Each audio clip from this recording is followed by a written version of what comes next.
नमस्कार, मी स्नेहा साम संजीवनी या आरोग्य विशेष कार्यक्रमात तुम्हा सगळ्यांचं स्वागत। मूत्रमार्गातील जंतुसंसर्ग आणि युरिनरी स्टोन या विषयावर आज आपण चर्चा करणार आहोत आणि त्यासाठी आपल्या स्टुडिओत आलेले आहेत शल्यविशारद डॉक्टर कपिल पाटील। डॉक्टर कपिल, खूप खूप स्वागत तुमचं सामच्या स्टुडिओमध्ये।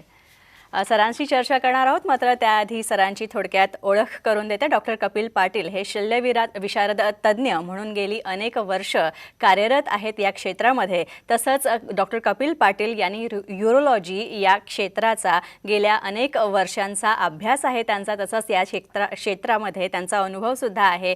त्यांनी अनेक अवघड अशा शस्त्रक्रिया ज्या आहेत, अनेक ऑपरेशन्स यशस्वीरित्या पार पाडलेले आहेत। तसंच डॉक्टर कपिल पाटील यांचे वैद्यकीय शिक्षण हे पुण्याच्या भारती विद्यापीठातून झालेलं आहे। डॉक्टर कपिल पाटील हे खरं तर पुण्याच्या Oxicare and mother and child care hospital, super speciality hospital Walhekarwadi इथे ते जनरल आणि यूरोलॉजी कन्सल्टंट म्हणून कार्यरत आहेत। ऑक्सिकेअर हॉस्पिटल हे सर्व सेवा आणि सुविधांनी सज्ज असं सुपर स्पेशालिटी हॉस्पिटल आहे, ज्या हॉस्पिटलमध्ये अनेक मेडिकल रिलेटेड सेवा एकाच छताखाली उपलब्ध आहेत। चला तर मग चर्चेला सुरुवात करूया। डॉक्टर, पुन्हा एकदा स्वागत तुमचं। युरिनरी स्टोन म्हणजेच मूतखड्याबद्दल आपण चर्चा करतोय, तर मूत्रवाह संस्थेमध्ये सगळ्यात सामान्यपणे सगळ्यात जास्त दिसून येणाऱ्या कुठल्या समस्या असतात? साधारणतः मूत्रवाह मार्गामध्ये युरिनरी ट्रॅक्ट इन्फेक्शन्स आणि युरिनरी स्टोन ह्या कॉमन दिसून येणाऱ्या समस्या आहेत। त्यामध्ये किडनीपासून तर लघवीच्या बाह्य मार्गापर्यंत जिथे कुठे काही इन्फेक्शन्स होत असतील त्याला एक ब्रॉड डेफिनेशन्स आपण युरिनरी ट्रॅक्ट इन्फेक्शन्स म्हणून देतो। अगदी। आणि दुसरा प्रश्न असा विचारायचा वाटते की UTI किंवा युरिनरी ट्रॅक्ट इन्फेक्शन होण्यासाठी सामान्य काही कारणं असतात का? साधारणतः युरिनरी ट्रॅक्ट इन्फेक्शन्स होण्यासाठी तुमच्या सवयी, हॅबिट्स ह्या फार कारणीभूत असतात। दुसरी गोष्ट असते बाकी काही बेसलाईन्स डिसीजेस असतील, कोमॉर्बिडिटीज असतील, तर त्यासुद्धा तुम्हाला युरिनरी ट्रॅक्ट इन्फेक्शन्स तयार होण्यासाठी कारणीभूत होत असतात। तिसरं असतं ऑब्स्ट्रक्शन्समुळे सुद्धा युरिनरी ट्रॅक्ट इन्फेक्शन्स हे कॉमनली दिसून येत असतात। तुम्ही आता तुमच्या बोलण्यात डॉक्टर उत्तरामध्ये सवयींचा उल्लेख आला, तर सवयी त्या कुठल्या कुठल्या आहेत आपल्याला सांगता? ह्यामध्ये सर्वात कॉमन सवयी म्हटल्यानंतर डिहायड्रेशन। तर डिहायड्रेशन होण्याला कारणीभूत काय असतं? आपलं कमी पाणी पिणं ही एक सवयी असल्यामुळे सुद्धा युरिनरी ट्रॅक्ट इन्फेक्शन्स होत असतात। त्यानंतर अस्वच्छता, अनहायजेनिक कंडिशन्समध्ये युरिनरी ट्रॅक्ट इन्फेक्शन्स होण्याची जास्तीत जास्त संभावना वाढतात। तिसरं असतं एक्सटर्नल सोर्सेस। यामध्ये बाय मेडिकोज या आपण स्वतः कुठलं सेल्फ कॅथेटरायझेशन करत असू तर त्या अकॉर्डिंग सुद्धा एक्सटर्नल सोर्सने युरिनरी ट्रॅक्ट इन्फेक्शन्स होणं स्वाभाविक असतं। आणखी काही बाह्य कारणं सुद्धा आहेत का, किंवा बाह्य मार्गाने सुद्धा UTI इन्फेक्शन्स वगैरे होतात का? त्यामध्ये बाह्य कारणांमध्ये आपण अनहायजेनिक कंडिशन्स स्वीकारूया। त्याच्यामध्ये अनहायजेनिक पद्धतीने अनसेफ्टी इंटरकोर्स केल्यामुळे सुद्धा इकडचं इन्फेक्शन त्या बाजूला जाऊ शकतं, त्या बाजूचं इन्फेक्शन ह्या बाजूला येऊ शकतं, हे एक कारण बाह्य स्रोतामध्ये येईल। दुसरं पोस्ट सर्जिकल अनहायजेनिक इक्विपमेंट्स जर आपण यूज करत असू सर्जरीच्या काळामध्ये तर त्यावेळेस सुद्धा इन्फेक्शन्स, युरिनरी ट्रॅक्ट इन्फेक्शन्स हे कॉमनली दिसून येत असतात। तिसरं असतं की कॅथेटरायझेशन्स, म्हणजे बाय मेडिकोज किंवा काही पेशंट्सला स्टिक्चर्स असतात, सो सेल्फ कॅथेटरायझेशन्स करावे लागतात। त्या कंडिशन्समध्ये सुद्धा एक्सटर्नल सोर्सने युरिनरी ट्रॅक्ट इन्फेक्शन्स इंट्रोड्यूस होत असतात। अगदी। डॉक्टर, खरं तर आपल्या मूत्रमार्गात जर काही अडथळे असतील तर त्याच्यामुळे सुद्धा युरिनरी ट्रॅकमध्ये इन्फेक्शन निर्माण होऊ शकतं? याच्यामध्ये अडथळ्यांमध्ये प्रामुख्याने ॲनाटॉमिकल डिफेक्ट्स असतील, काही कंजेनिटल ॲनॉमॉलीज असतील, त्यामध्ये साधारणतः स्टिक्चर आपलं युरिनरी ट्रॅक्ट इन्फेक्शन्स दिसून येत असतात। नंतर ट्रोमा असेल, कुठलाही बाह्य आघात झाला असेल, त्याच्याने मूत्रवाह संस्थेमध्ये कुठे काही प्रेशर तयार झालं असेल, त्याच्यामुळे सुद्धा ऑब्स्ट्रक्शन होऊन युरिनरी ट्रॅक्ट इन्फेक्शन्स तयार होतात। त्याच्यानंतर स्टिक्चर जे असतात हे साधारणतः काही बेसिक डिसीजेस असतील किंवा ट्रोमा असेल, याच्याने स्टिक्चर्स फॉर्म होऊन urinary tract infection bacteria grow होऊन युरिनरी ट्रॅक्ट इन्फेक्शन्स तयार होण्याच्या संभावना कॉमनली दिसून येत असतात। तिसरं असतं की कुठला काही स्वाभाविकपणे 40-50 नंतर प्रोस्टॅटिक हायपरप्लेजिया असतो, प्रोस्टेटची साईज वाढत असते। त्या प्रोस्टॅटिकचा साईज वाढल्यामुळे आपल्या युरिनचं जे पोस्टवाईड रेसिड्यू असतो तो वाढतो आणि त्यामुळे सुद्धा युरिनरी ट्रॅक्ट इन्फेक्शन्स तयार व्हायला एक तिथे कंडिशन तयार होते।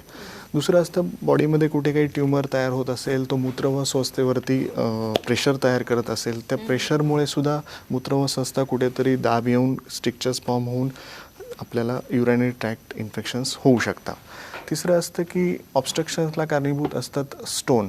कुठल्याही पद्धतीचे युरिनरी स्टोन्स जर कुठे जाऊन ऑब्स्ट्रक्ट करत असतील तर त्याच्या मागे सुद्धा इन्फेक्शन्स तयार होण्याचे चान्सेस होत असतात आणि तो एक कारण असू शकतं. त्यानंतर युरायनरी स्टॅसिसमध्ये कुठलाही सपोज तुमचं ब्लॅडर पूर्ण लघवी बाहेर फेकण्यासाठी अनुकूल नसेल तर त्या कंडिशनमध्ये सुद्धा तुमच्या ब्लॅडरमध्ये पोस्टवाईड रेसिड्यू जास्त राहून पुन्हा तिथे इन्फेक्शन्स तयार होऊ शकतात आणि त्या कारणांनी तुम्हाला इन्फेक्शन होऊ शकतं. त्याच्यानंतर काही मेडिसिन्स अशा आहेत की ते वर्षानुवर्ष कंटिन्यूस घेत राहिल्यामुळे सुद्धा युरिनरी इन्फेक्शन्स होऊ शकतात. अच्छा डॉक्टर, तुम्ही स्ट्रिक्चर्सचा उल्लेख केला, तर स्ट्रिक्चर्स म्हणजे नेमकं काय आणि हे कशामुळे होऊ शकतं? साधारणतः युरिनरी ट्रॅक्टमध्ये साधारणतः किडनीपासून तर बाहेरच्या मार्गापर्यंत कुठेही युरेथ्रल म्युकोजा असतो, तो एन्क्रोचेस होऊन ल्युमेन हा बारीक होऊन जातो. त्याच्यामुळे जो तुमचा ल्युमेन बारीक झाल्यामुळे तुमचा युरिनचा फ्लो कुठेतरी कमी पडतो आणि ती मागे जे ऑब्स्ट्रक्शन तयार होतं तर त्याच्यामुळे युरिनरी ट्रॅक्ट इन्फेक्शन होऊन तिथे इन्फेक्शन मोठ्या पद्धतीने फोफावल्याचं दिसून येतं आहे. त्याच्यामध्ये काही कंजेनिटल ॲनॉमॉलीज असतील. सपोज पेल्वी युरेट्रिक जंक्शन नॅरो असेल, म्हणजे तो जन्मताच नॅरो असेल किंवा नंतर काही कारणास्तव नॅरो झालेला असेल किंवा परयुरेथ्रल व्हॉल्व्स असतात, म्हणजे त्वचेच्या आत कुठेतरी काहीतरी लेयर तयार होतो आणि त्यामुळे ह्या गोष्टी आपल्याला दिसून येतात की जन्मतापासूनच काही प्रॉब्लेम असल्यामुळे तिथला म्युकोसा हा बारीक होऊन तिथे इन्फेक्शन्स तयार होत आहेत किंवा स्ट्रिक्चर्स तयार होत आहेत. नंतर काही इन्फ्लॅमेटरी डिसीजेससुद्धा असतात. त्याच्यामध्ये गोनोरिया असेल, सिपिलिस असेल किंवा काही बेसिक गोष्टी असतील, त्याच्यामध्ये सुद्धा तुम्हाला स्ट्रिक्चर्स हे दिसून येत असतात. त्याच्यानंतर पोस्ट सर्जरी युरिनरी ट्रॅक्टमधली कुठली काही सर्जरी झाली असेल किंवा कुठल्या बाकी सर्जरीज झाल्या असतील, कॅथेटरायझेशन झाले असतील, त्याच्यामध्ये सुद्धा स्ट्रिक्चर्स होण्याचे आपल्याला कारणं दिसून येत असतात. त्याच्यानंतर काही कोमॉर्बिडिटीज असतील, म्हणजे पेशंटला बेसिकली डायबिटीस असेल, ट्युबरक्युलोसिस असेल, मॅलिग्नन्सी असेल, तर त्याच्यामध्ये सुद्धा ॲनाटॉमी बिघडून आणि स्ट्रिक्चर्स होण्याचे चान्सेस नाकारता येत नाहीत. नंतर पोस्ट रेडिएशन्समध्ये सुद्धा लोअर युरेट्रिक स्ट्रिक्चर्स म्हणजे सीए सर्विक्स वगैरे असतील आणि त्या कंडिशनमध्ये रेडिएशन घेतलेलं असेल तर लोअर युरेटरी ट्रॅक्ट स्ट्रिक्चर्स होण्याचे चान्सेस नाकारता येत नाहीत. खडा युरिनरी ट्रॅकमध्ये का निर्माण होतो, त्याची कारणं काय आहेत? याच्या आधीही मी तुम्हाला एक स्ट्रिक्चर बाबतीचं एक ॲडिशनल सांगू इच्छितो. त्याच्यामध्ये स्ट्रिक्चरचं जर डायग्नोसिस करायचं असेल तुम्हाला तर साधारणतः रुटीन ब्लड इन्व्हेस्टिगेशन्स करणं जरुरीचे असतं. त्याच्यामध्ये हिमोग्राम असेल, युरिया असेल, क्रिएटिनिन लेवल असेल, युरिन रुटीन असेल, urine culture and sensitivity report असेल. Urine culture and sensitivity report हा फार महत्त्वाचा ठरतो. त्याच्यामध्ये without any culture sensitivity report तुम्ही अँटीबायोटिक देत असाल तर ती ब्लाइंड ट्रीटमेंट असेल असं मला वाटतं. त्याच्यानंतर सोनोग्राफीमध्ये तुम्ही पोस्टवाईड रेसिड्यू किती आहे हा बघायला पाहिजे. त्याच्यामध्ये सुद्धा आपल्याला कळतं की पोस्टवाईड रेसिड्यू जास्त असेल तर कुठेतरी काहीतरी युरिन फ्लो ब्लॉक होतो आहे आणि त्याच्यामुळे स्ट्रिक्चर फॉर्म. तिसरं आहे की युरोफ्लोमेट्री. त्याच्यामध्ये लघवीच्या भांड्याला एक कम्प्युटर जोडलेला असतो आणि त्याच्यात पेशंटला सांगितलं जातं की ह्या भांड्यात लघवी करा. त्याच्यानंतर तो एक ग्राफ घेतला जातो. त्या ग्राफमध्ये सुद्धा आपल्याला स्ट्रिक्चरचं पॅटर्न कळत असतो की हे ऑब्स्ट्रक्शन कशामुळे तयार झालं आहे किंवा हे स्ट्रिक्चर आहे की प्रोस्टेटमुळे आहे किंवा ब्लॅडरच्या इन्सफिशियन्सीमुळे आहे, तर त्याच्यामुळे सुद्धा आपल्याला दिसून येत असतं. तिसरं असतं की RGU-MCU हे एक्सरेची एक तपासणी असते. त्याच्यामध्ये बाहेरच्या लघवीच्या मार्गातून आपण एक रेडिओपेक औषध टाकत असतो लघवीच्या मार्गामध्ये आणि त्याच्यामध्ये अँटेरियर युरेथ्रामध्ये कुठे काही स्ट्रिक्चर असतील तर त्या एक्सरे घेऊन आपण त्याच्यावर डायग्नोसिस करू शकतो. दुसरं एक तपासणी आहे त्याच्या पुढची पोस्टेरियर युरेथ्रासाठी, तर मिक्च्युरेटिंग युरेथ्रोग्राम. त्याच्यामध्ये लघवीच्या पिशवीमध्ये आपला एक रेडिओपेक डाय कॉन्ट्रास्ट भरला जातो आणि पेशंटला वॉइड करायला लावलं जातं आणि त्यामध्ये एक्सरे इमेजेस घेतले जातात. त्याच्यात पोस्टेरियर युरेथ्रामध्ये किंवा ब्लॅडर नेकला कुठे काही स्टिनोसिस आहे का किंवा ब्लॅडरचा शेप कसा आहे, म्युकोसर कसा आहे, म्युकोसर लाईन कशी, याचं डायग्नोसिस त्याच्यामध्ये होतं.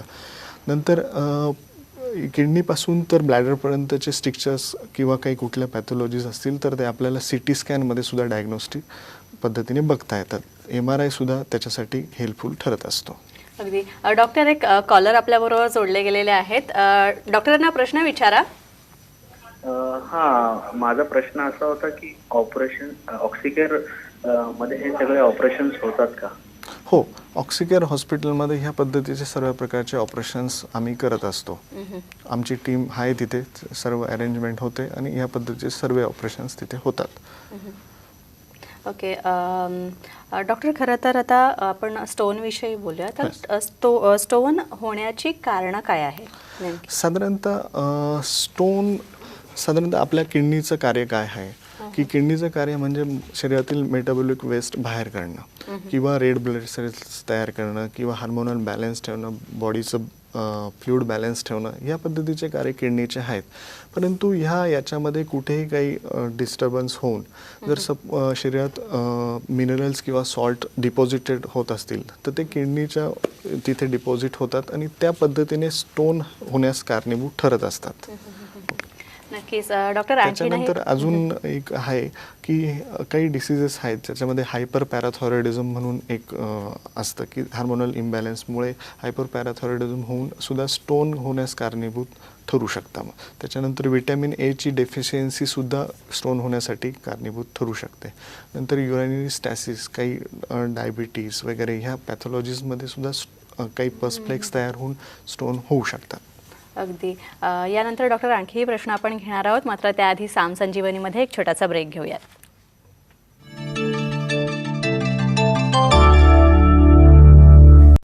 ब्रेकनंतर साम संजीवनीमध्ये पुन्हा एकदा आपलं स्वागत. आपल्याबरोबर आहेत डॉक्टर कपिल पाटील. डॉक्टर, खरं तर आपण स्टोनविषयी बोलतोय, तर कोणत्या सवयी अशा आहेत का किंवा अशी कोणती उपचार पद्धती आहेत का, ट्रीटमेंट आहेत का, ज्याने स्टोन होणं वारंवार टाळता येईल? ॲनाटॉमिकली आपण बघायला गेलं, सगळ्या पॅथोफिजिओलॉजीनुसार बघायला जर तुमची सिस्टीम ड्रेनिंग असेल तर कुठल्याही पद्धतीचं इन्फेक्शन्स होणार नाही. त्यानंतर आपण विचार करतो, बऱ्याचशा डॉक्टरांच्या फाईल्सच्या मागे सुद्धा लिहिलेले असतात किंवा पेशंटसुद्धा विचारतात, डॉक्टर मला वारंवार स्टोन होतात तर मी कुठल्या गोष्टी खायच्या आणि कुठल्या गोष्टी नाही खायच्यात.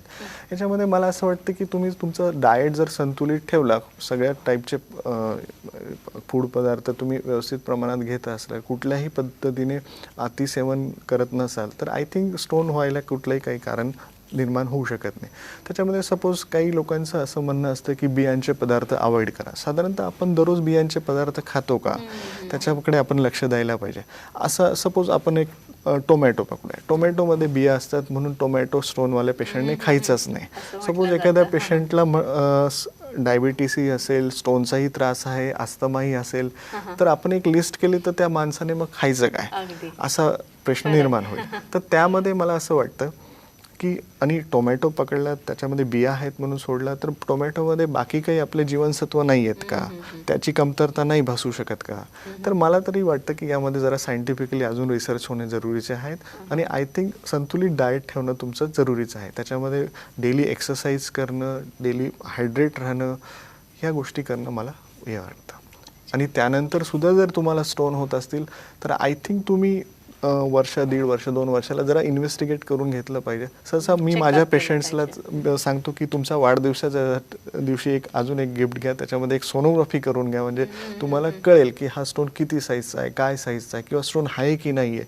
त्या अकॉर्डिंग जर छोटे स्टोन असतील तर आपण स्वतःच काही शेड्यूलमध्ये चेंज करून ते स्टोन बाहेर काढू शकतो. अगदी.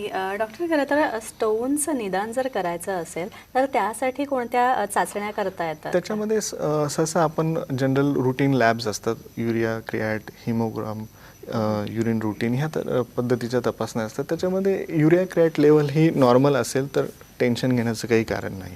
त्याच्यानंतर सोनोग्राफी असते. सोनोग्राफीमध्ये रेडिओल्युसेंट स्टोन दिसतात, त्याच्याबरोबर कोरिलेट आपण एक्सरे केयूबी करायला हवा. त्याच्यामध्ये एक्सरे केयूमध्ये रेडिओपॅक स्टोन दिसत असतात. साधारणतः सोनोग्राफी आणि एक्सरे याचं कोरिलेशन करून आपण स्टोनचं डायग्नोसिस करू शकतो. त्यानंतर पुढची तपासणी असते इंट्राव्हेनस पायलोग्राफी. त्याच्यामध्ये एक रेडिओपॅक कॉन्ट्रास्ट आपण थ्रू IV देत असतो आणि त्याच्यामध्ये आपली किडनीची साईज, शेप, ॲनाटॉमी ती ड्रेनिंग कशी आहे, कुठे हायड्रोयुरेटरोनेफ्रोसिस आहे की नाही याचा त्याच्यामध्ये डायग्नोसिस होतो. स्टोन असेल तर त्याचा हार्डनेस वगैरे एक इमेजने आपल्याला बघता येतो. त्याच्यानंतर तो स्टोन लोकेट कुठे आहे याचाही आपल्याला डायग्नोसिस होतं. त्याच्या पलीकडे जाऊन CT स्कॅन महत्त्वाचा ठरतो. CT स्कॅनमध्ये याने ॲडिशनल ॲनाटॉमी वगैरे आपल्याला कळत असते, स्टोनचं लोकेशन वगैरे कळत असतं, त्याच्यानंतर हार्डनेस कळत होतं. हाऊसपिन युनिट हा फार महत्त्वाचा विषय असतो. स्टोन तुमचा किती हार्ड आहे, त्या अकॉर्डिंग घनता किती आहे, त्या अकॉर्डिंग पुढची मॅनेजमेंट ठरत असते. जर तुमचा एखादा छोटा मोठा 3-4 mm स्टोन असेल आणि तो कुठेही काही ऑब्स्ट्रक्शन दाखवत नसेल सोनोग्राफीमध्ये, तर आय थिंक मला वाटतं की त्याच्यासाठी कुठल्याही ट्रीटमेंटची गरज नाही आहे. तुम्ही घाबरण्याचं कारण नाही. तुमच्या रेग्युलरली जे शेड्यूल आहे त्याच्यामध्ये चेंजेस ठेवा, डेली एक्सरसाइज करा, हायड्रेट राहा, मुवमेंट्स करा, शरीराच्या सर्व अवयवांची हालचाल होईल अशा पद्धतीचा व्यायाम करा. त्याच्याने छोटे मोठे स्टोन विदाऊट एनी मेडिसिन्स बाहेर येतात. त्याच्यामध्ये तुम्ही इन्व्हेस्टिगेशन्स करू शकता. त्यामुळे तुमचं युरिया क्रिएट नॉर्मल आहे ना, तुमचं सोनोग्राफीमध्ये तो स्टोन कुठेपर्यंत आला आहे किंवा एक्सरेमध्ये कुठेपर्यंत आला आहे ते डायग्नोसिस करून तुम्ही त्याच्यासाठी ट्रीटमेंट्स करू शकता. दुसरं असतं की काही मेडिसिन्ससुद्धा अवेलेबल आहेत. त्याच्यामध्ये लोअर युरेटिक स्टोन्स असतील तर त्याच्यासाठी काही मेडिसिन्स आहेत, काही डायुरेटिक, काही हर्बल मेडिसिन्स आहेत की त्याच्याने डायुरेसिस होऊन स्टोन पुश आउट करायला मदत करत असतात. त्याच्यानंतर सर्जिकल पर्यायसुद्धा आपल्याकडे अवेलेबल आहेत. त्यानंतर एक्सटर्नल लिथोट्रिप्सी वगैरे हे सुद्धा पर्याय आपल्याकडे अवेलेबल आहेत. की कधी कधी नुसता औषधांचा इंटेकने सुद्धा स्टोन ची समस्या जाऊ शकते, तर ती कुठली आहे?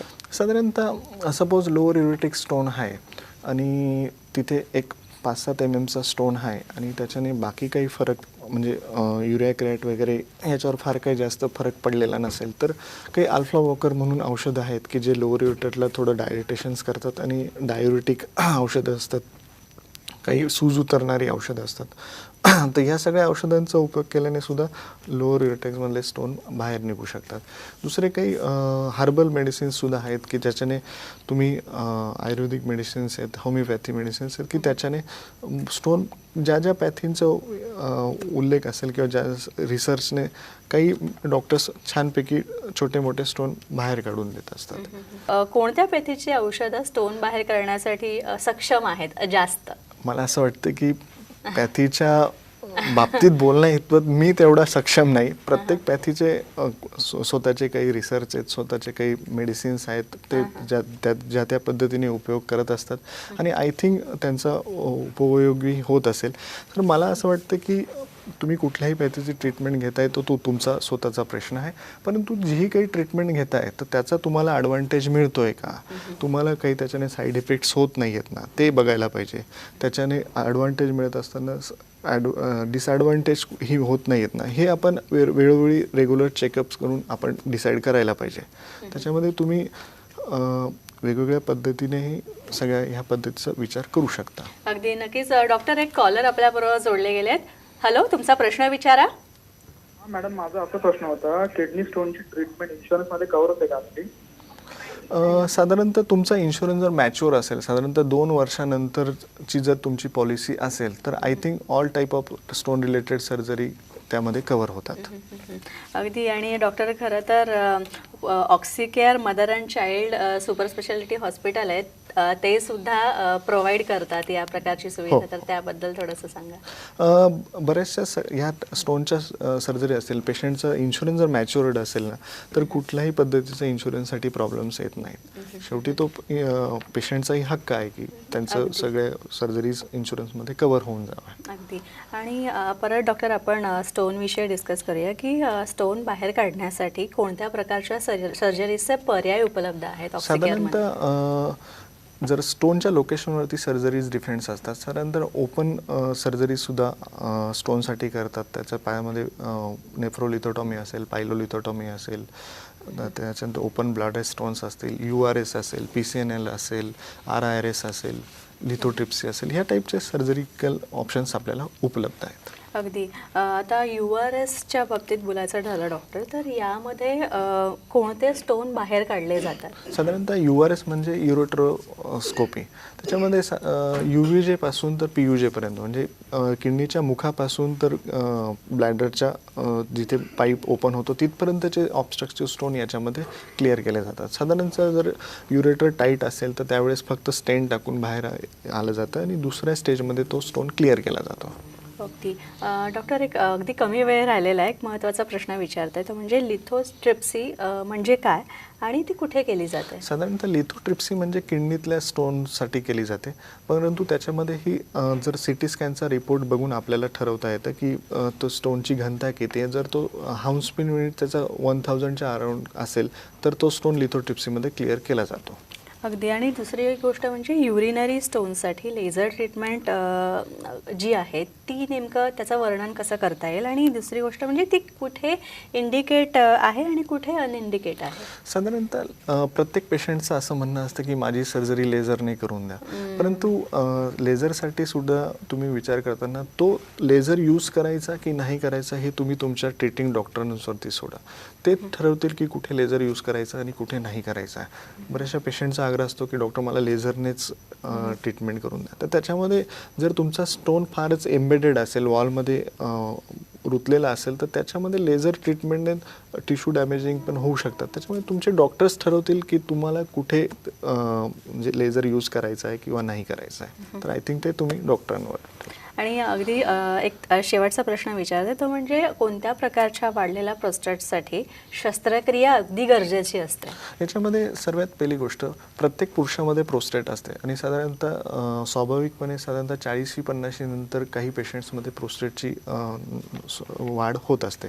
त्याच्यामध्ये साधारणतः जी प्रोस्टेट ऑब्स्ट्रक्ट करत असेल, तुम्हाला सिम्पटम्स दाखवत असेल ऑब्स्ट्रक्शनचे, त्या प्रोस्टेटमध्ये सर्जरी करणं महत्त्वाचं असतं. आणि दुसरी गोष्ट म्हणजे आणखी एक गैरसमज असतो की म्हणजे प्रोस्टेट एक्सपान्शन होतं म्हणजे कुठेतरी ते जाऊन कॅन्सरमध्ये रूपांतरित होणार, तर हा गैरसमज आपल्याला कसा दूर करता येईल? शेवटी कॅन्सरचे जे कॉजेस आपण बघितले तर त्याच्यामध्ये अजून काही तसं क्लिअर नाही आहे की ह्याच गोष्टींमुळे कॅन्सर होतो, परंतु बॉडीमधला कुठलाही ट्यूमर कॅन्सरमध्ये कन्वर्ट होऊ शकतो. परंतु असं घाबरून जाण्याचं कारण नाही की मला प्रोस्टेट वाढलं आहे म्हणजे कॅन्सर होणारच. त्याच्यासाठी प्रोस्टेट स्पेसिफिक अँटीजन म्हणून रक्ताची तपासणी आहे, ती वेळोवेळी करत राहिलं तर तुम्ही ठरवू शकता की तो कॅन्सर आहे की इन्फेक्शनमुळे तुमचं PSA वाढलं आहे की कॅन्सरमुळे वाढलं आहे. तर डॉक्टरांच्या सल्ल्याने तुम्ही पुढे जाऊ शकता.